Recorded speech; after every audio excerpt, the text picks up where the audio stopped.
El-Amin was born in 1957. He converted to the teachings of the Honorable Elijah Muhammad in 1972. In 1975, when Elijah Muhammad passed away, he accepted the leadership of Elijah Muhammad's successor, who was Wallace D. Muhammad at that time. Mustafa El-Amin holds a BA degree in community development and a master's degree in public administration from Rutgers University. He also holds a certification in special education from Jersey City State College. Mustafa El-Amin is the author of 6 books. Those books are The Religion of Islam and the Nation of Islam, What's the Difference? Freemasonry, Ancient Egypt and the Islamic Destiny. African American Freemasons, Why They Should Accept Al-Islam, Christianity and Freemasonry. Abraham's Legacy, Ancient Wisdom and Modern Reality. And Afrocentricity, Malcolm X and Al-Islam, which is, by the way, the theme of our program tonight. And the highest form of justice is plain truth. Truth that can be verified. And what we give you tonight is just that. Plain truth that you can verify. If you can't verify it, don't buy it. So with that, I'd like to present to you our main speaker for this evening, without any delay, Brother Mustafa El-Amin. Dear Muslims, brothers and sisters, with Allah's name, the merciful benefactor, the merciful Redeemer, I bear witness there is no God but Allah, the one and only, the eternal, absolute. And I bear witness to Prophet Muhammad, to whom the Quran was revealed to, his servant and his messenger, the last prophets, servants and messengers of Allah. To Imam Yusuf of Masjid al-Rashid, Compton, California, all of you here of California, Los Angeles, all of you here of California, Los Angeles, to the committee, all of those that have worked with Imam Yusuf to make the program a reality. Brother El-Amin Omar, who I'm in constant contact with over the last couple of months in preparation for this program. All of you wonderful Muslims, our friends and our guests, those who are not Muslims, I extend the greetings of peace of Assalamu alaikum.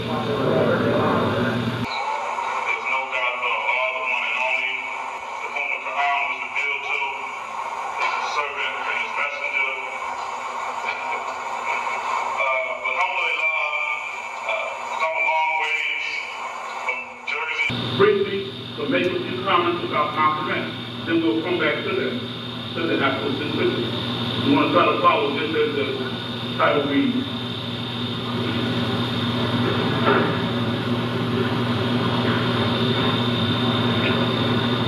A close examination of Malcolm's life reveals that he went through a three-stage development. A development that parallels the 3 stages of human development. That's physical, mental, and spiritual.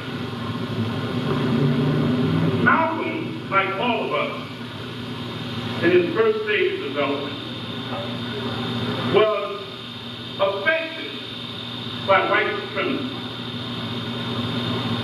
Malcolm, like all of us, was affected by the inferiority teaching, which made to hate his hair, to hate who he is, who he was. Because we were told and taught that we were created by God, inferior to other people, and that we were created by God to be hewers of wood and totals of water for Europeans and others. Malcolm lived in this environment like we do, and he was affected by that. So in his first stage of development, he walked in darkness, the darkness of ignorance and self-hatred. He was mainly concerned with satisfying his physical needs. As we know the history, he was a criminal. He became a criminal. He became a pimp and a robber. He was confined to his lowly appetites in his first stage. In his first stage, he was sentenced in a Massachusetts state prison in 1946. But as he began to develop during his tenure in prison, his brother and his sister Hilda, they came and they would talk to him about the Nation of Islam and Elijah Muhammad. And once he began to listen, he began to move to a mental level. His urge for reading and learning began to increase. He began growing and evolving from just being concerned with his physical appetite to being concerned with the development of his mind. And he states in the autobiography of Malcolm X by Alex Haley, Malcolm says, I knew right there in prison, that reading had changed forever the course of my life. As I see it today, the ability to read woke inside of me some long, dormant craving to be mentally alive. So we can see that he was going through a metamorphosis, a transformation. That Malcolm went through a transformation. And once Malcolm was released from prison in 1952, he went to Detroit and joined the temple and received an answer. Now in the Nation of Islam's concern was with resurrecting our people mentally, right? We say we're going to raise the mentally dead. So that's moving to a mental level. The Honorable Elijah Muhammad didn't make Malcolm a spokesman to talk about spiritual insights. He made him a spokesman to talk about rational things, to question things rationally, and to call our people to rational things. So he moved to a mental level. And let me stop here and mention something about the meaning of the X.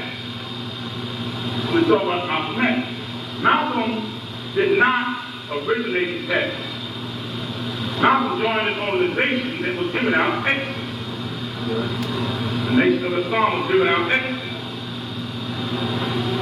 And when he joined the Nation of Islam in Detroit, his name being Malcolm Little, because he was the first Malcolm in the Detroit temple, he became Malcolm X. If there was another Malcolm that came after him, that person would have been Malcolm 2X. And the next one would have been Malcolm 3X. That's in Detroit. Now in New York, you could have had another Malcolm X. In the New York temple. Here in California, you could have had another Malcolm X. When I came in the door, I became Robert 105X.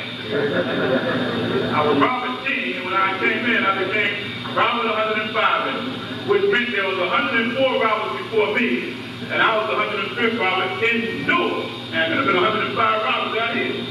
And I know the 106 Robert X and 107 Robert X, and they came in after. So, Malcolm X, and he was the first Malcolm in the temple there in Detroit. But the meaning of the X, we heard a lot about that. We know we have heard that the X meant unknown. Unknown quantity, unknown quality, that we didn't know our name. That is true too. But it meant a little more than that, brothers and sisters. You know, X, all of us have been to school, and those of us are teachers, we know that we do a problem and it says 2 plus 2 is 7, you put an X next to that because that's wrong. If it's correct, you put a C. So what the X actually meant, it did mean unknown, but what it meant was that the European name was incorrect, inappropriate, and wrong for African people. It meant that that name, Smith, Jones, Johnson, was wrong for the African people. Not that the name was wrong in itself for a European, it was okay. But for us, it was the wrong name. So Xing it out meant that this is incorrect, brother. This is inappropriate. This is wrong for a black man. But not only that, the X also means, I think it still means that, when a building is condemned and marked for destruction, demolition, they put a big X. So it also meant that that name was condemned. That it was incorrect and wrong, but it was condemned. But even more importantly than that, it meant that the process by which we got the name was incorrect, wrong, and should forever be condemned. The process was through whipping and lashing and force. They stripped our names. Asante, right? Muhammad. They stripped these names from us by whipping us and beating us and made us do away with Kuta Dente and become Toby. The process was wrong. There was no name book given and said select your name. So the X meant that your name was wrong for you, and more importantly, the process. And that's why the Nation of Islam set up a process by which you can get rid of the slave master's name and eventually choose a name for yourself. So that's what the X really relates to, was that the process was wrong. And you know, the Nation of Islam had a history of condemning slavery and its related evils. So it meant it was wrong and should be condemned.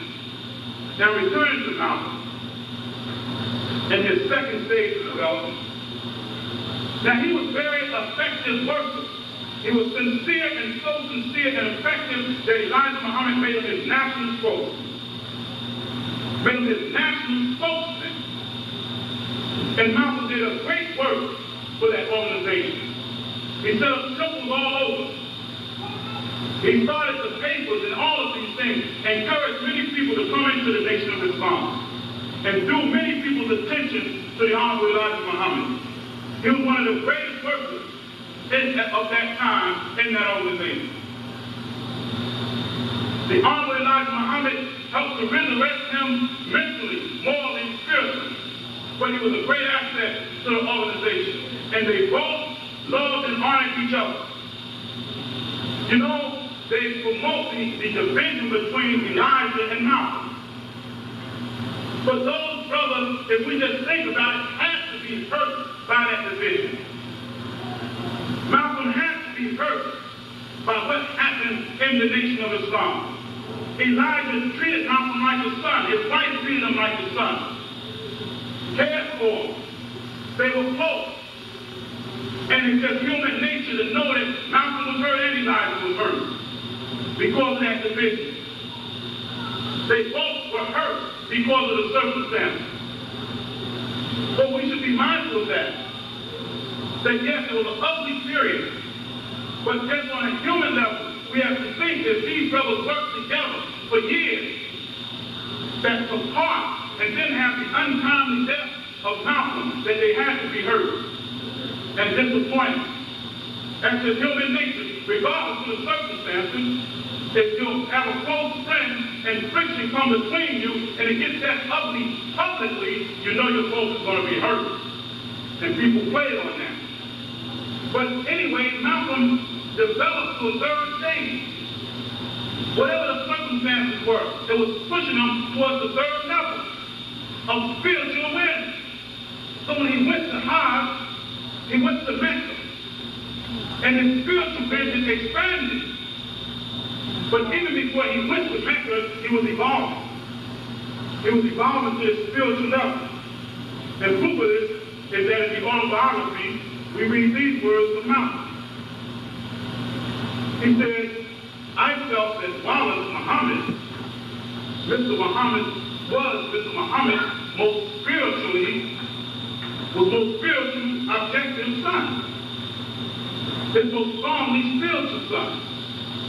Which is a clue that Malcolm was evolving spiritually now. To detect these spiritual things. To detect a spiritual person. But as Malcolm went to Hajj and Mecca and broadened his scope, now he has risen to a third level, a spiritual insight, spiritual level. And he says this, on page 318 of the Law Biography, he says, my pilgrimage broadened my scope. It blessed me with a new insight. A new insight. So, where we can see Malcolm is a man that went through three-stage development that is similar to the development that we go through in life too. If you look back over your past, you will see that we all go through some stage of development. And he was fortunate to reach that level before he was taken away from us. But after Malcolm went to Africa and Mecca, and he met with leaders like Nkrumah and Nasser, Ben Bella of Algeria. After his return, Malcolm said, here in race-torn America, I'm convinced that the Islam religion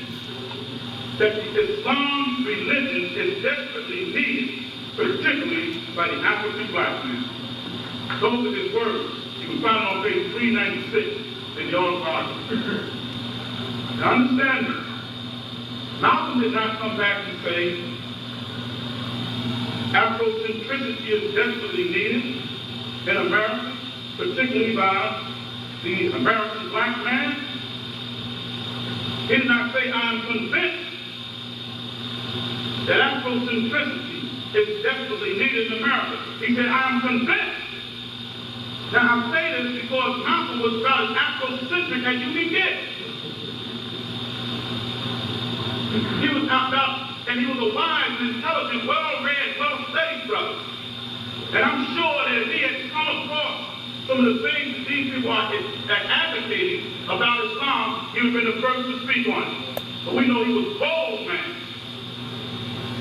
But his words were, here in race-torn America, I'm convinced that the Islam religion is desperately needed, particularly by the American black man. Now we say a little something about Islam. We gave a definition of Afrocentricity, a definition of the X, now definition of Islam. The word Islam, unlike Afrocentricity, is not new. It is not new. It is about 1,400 years old. Over 1,400 years old. The term, the word.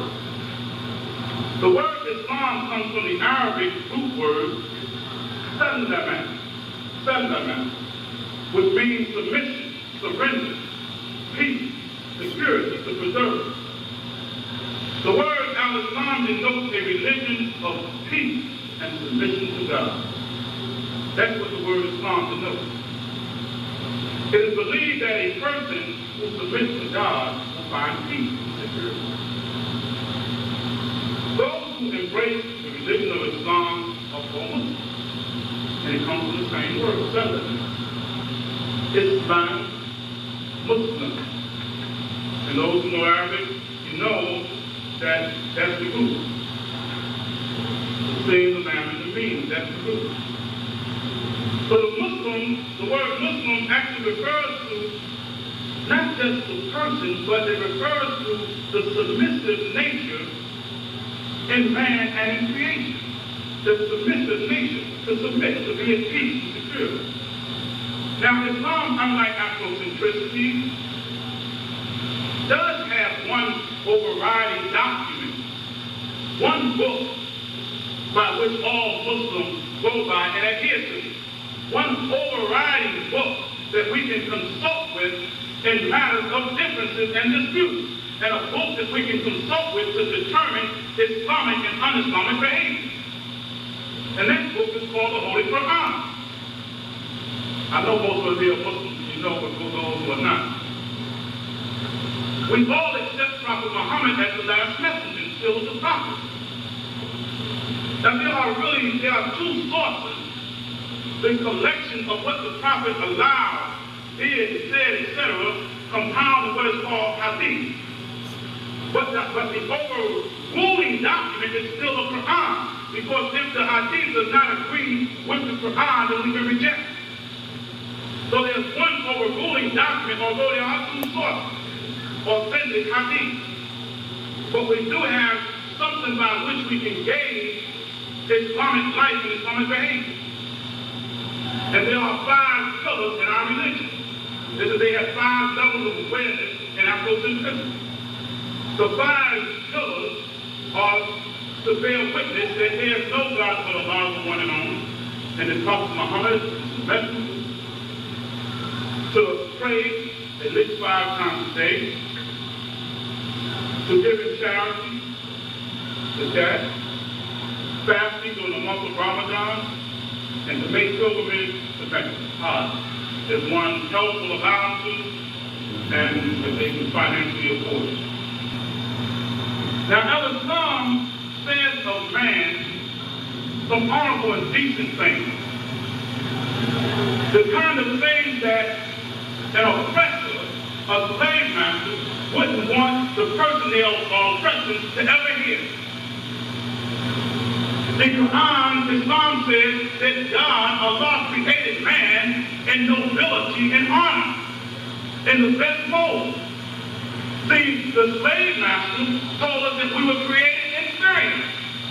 We were created as low animals, that we were different from them, and that we were cursed by God to be their servants, and that we were intellectually, spiritually, and genetically inferior to them. But God doesn't say that. Therefore, we wasn't allowed to read the Quran and keep our religion in slavery. Because if we had believed in God, that we were created in excellence, in the best mold, with the concept of human being, not just the black man, not just the white man or the Asian or anyone, but every human being on this earth is created in excellence and nobility. That's what Islam teaches. And it says that the human being is the Khalifa, the caretaker, the ruler of the earth, in the earth. So we would not have accepted being in an inferior position. And many of the Muslims revolted anyway. Almighty God says in our Quran, in the holy book of what the Muslims are taught, that he has made the sun, the moon, the stars, and creation as a utility to us. Not us as a utility under oppression to another people, but that he has made this whole earth a utility. That's powerful. That would be powerful in the hand of a slave. You cannot accept to be a slave knowing that. In Islam, education is a sacred right. You know, I just completed a 500-page book on autobiography of Frederick Douglass.